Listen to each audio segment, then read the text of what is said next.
Olá, tudo bem?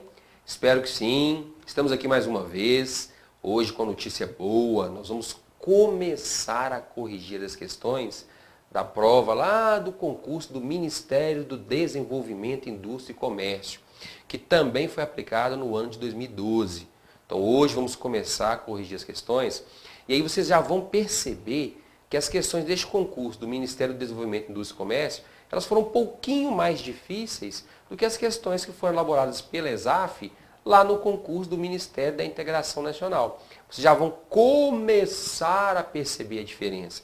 Então, nós vamos aqui participar apenas de uma transição até chegarmos nas questões do concurso da Controladoria Geral da União. Aí você vai ver realmente que as questões têm um nível altíssimo. Assim como penso eu, será o nível das questões do concurso da Receita Federal do Brasil. Então, se você está se preparando especificamente para um concurso da Receita Federal, pode ficar atento porque você vai encontrar questões de alto nível. Não vou dizer que todas as questões de direito administrativo serão de alto nível, mas muitas delas terão um nível elevado. Então é bom que você se prepare. E por falar em preparação, lembre-se de que está em andamento o meu resumão para o concurso da Receita Federal do Brasil, lá no ponto dos concursos. Mais precisamente para o cargo de analista tributário da Receita Federal. Então, se você está aí naquela reta final, se preparando para o concurso da Receita Federal, acesse o site do Ponto dos Concursos, que é www.pontodosconcursos.com.br e adquira esse resumão, porque ele vai facilitar a sua vida demais. Pode ter certeza. Resumão de Direito Administrativo para o concurso da Receita Federal do Brasil. Ok? Então vamos lá, corrigir hoje a questãozinha de número 31, que foi aplicada na prova de conhecimentos gerais para o concurso do Ministério do Desenvolvimento, Indústria e Comércio, agora neste ano de 2012. Então a questão diz o seguinte: a determinação de realização de viagem a serviço de agente público com pagamento de diárias e passagens pela administração pública, sem que haja qualquer interesse ou benefício para o serviço público e cujo propósito seja o de deleite do agente pago com recursos públicos, configura-se dois pontos. Vamos lá. A questãozinha aqui, gente, ela está se referindo a um tema muito cobrado em provas da ESAF. Que tema é esse? Abuso de poder. Então eu gostaria de deixar bem claro para você o seguinte: essa expressãozinha abuso de poder é uma expressão genérica, é uma expressão utilizada em termos gerais. E dentro da expressão abuso de poder, nós temos duas espécies. Nós temos uma espécie de abuso de poder que é o excesso de poder. E temos uma segunda espécie que é o desvio de poder, também chamado de desvio de finalidade. Ah, professor, qual é a diferença entre o excesso de poder e o desvio de poder, que também é chamado de desvio de finalidade? Bem, a diferença básica é a seguinte: no excesso de poder, o agente público extrapola os limites de sua competência. Já no desvio de poder, o agente público até pratica um ato dentro da sua competência. Contudo, entretanto, todavia, ele pratica o ato com um fim diverso daquele que deveria ser observado. Vamos dar alguns exemplos para ficar mais fácil o entendimento. Olha só. Excesso de poder.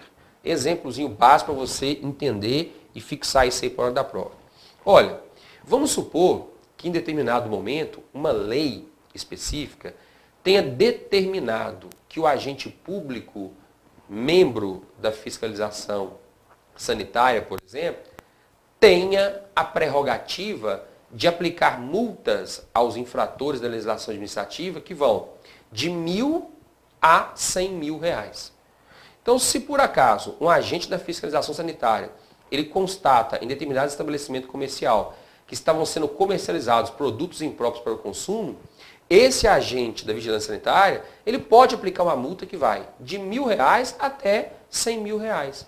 Ah, como é que ele vai definir qual o valor da multa? Não sei. Ele vai analisar o caso em concreto, as circunstâncias que envolvem aquele caso, para definir qual será o valor da multa. Mas vamos supor que o agente público tenha ficado tão revoltado com a consequência daquela fiscalização, que ele resolveu aplicar uma multa de R$ 250 mil ao proprietário do estabelecimento. Então veja só, o agente público aplicou uma multa de R$ 250 mil. Qual que era a competência daquele agente público? A competência era aplicar multas de R$ 1.000 a R$ 100 mil. Qual o valor da multa que ele aplicou? R$ 250 mil. Perceba então que ele extrapolou a competência inicialmente prevista em lei. Ele extrapolou o poder que ele tinha e que lhe era dado pela lei. Então, se ele extrapolou o limite de competência, se ele extrapolou o limite do poder que a lei lhe assegurava, então ele praticou um excesso de poder. Certinho? E no desvio de poder, professor? Aí já é um pouquinho diferente. No desvio de poder, o agente público, ele pratica um ato dentro da sua competência. Contudo, entretanto, todavia, quando ele vai praticar o ato, apesar de dentro da sua competência, ele vai observar uma finalidade diferente daquela prevista em lei. Quer ver um exemplo que é muito comum em provas de concurso? Remoção de servidor público. Olha só, para que serve uma remoção de servidor público? A princípio, a remoção de um servidor público tem a finalidade de suprir a carência de servidor em outra localidade. Então, se um servidor é removido da cidade de Montes Claros, Minas Gerais, para a cidade de Guanambi, lá na Bahia, o raciocínio que inicialmente nós temos é o seguinte, lá em Guanambi, na Bahia, existe uma carência de servidores. Por isso é que aquele servidor está sendo recebido lá em Guanambi, na Bahia. Então a finalidade do ato de remoção é suprir essa carência de servidores lá em Guanambi, na Bahia.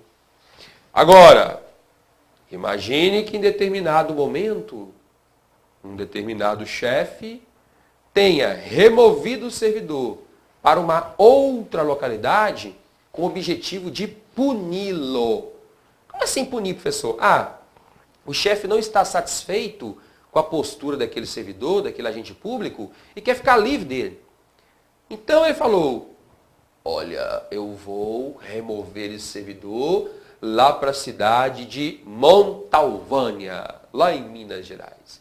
Porque se eu remover esse servidor para a cidade de Montalvânia, eu vou ficar livre dele. Essa não é a finalidade do ato de remoção. Punir determinado servidor. Ficar livre de determinado servidor. Então, o que aconteceu? O agente público que editou o ato de remoção daquele servidor, ele até agiu dentro da competência dele. Porque ele realmente é competente para editar atos de remoção do servidor. Entretanto, qual foi a finalidade que ele buscou quando editou aquele ato? Foi suprir a carência de servidores em Montalvânia? Não foi, não. Foi punir, foi ficar livre daquele servidor. Então ocorreu um desvio de finalidade. Ocorreu um desvio de poder. Simples, né? Mas é simples mesmo. É fácil mesmo. O direito administrativo em si é muito fácil, né? Agora vamos analisar a questão aqui. Gente, a questão está se referindo a diárias. Então, determinado servidor recebeu diárias para se deslocar para uma outra localidade. Então, vamos só relembrar aqui. Qual é a finalidade das diárias? Quando o servidor recebe diárias, é porque a administração está pagando para ele um determinado valor e esse valor será utilizado pelo servidor para custear as despesas com hospedagem, com alimentação, com transporte em algumas situações. Então é para isso que o servidor está recebendo aquele din-din chamado de diária. É para isso que serve a diária. Custear as despesas básicas do servidor com alimentação, hospedagem, com transporte e por aí vai. Agora, para ele receber diária, ele tem que estar atuando em nome da administração.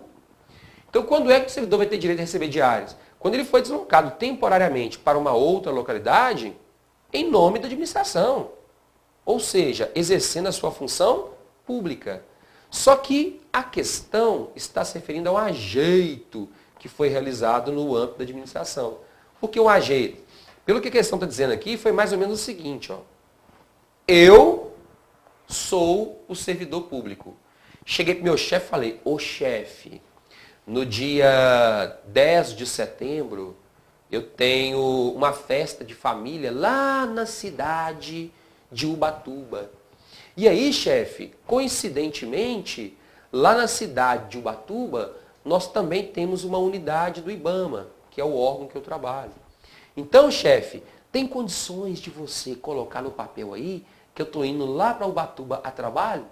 Porque se você colocar no papel aí, chefe, que eu estou indo para Ubatuba a trabalho, eu tenho direito a receber diárias. Você vai me ajudar demais. Por quê? Eu vou para Ubatuba, né?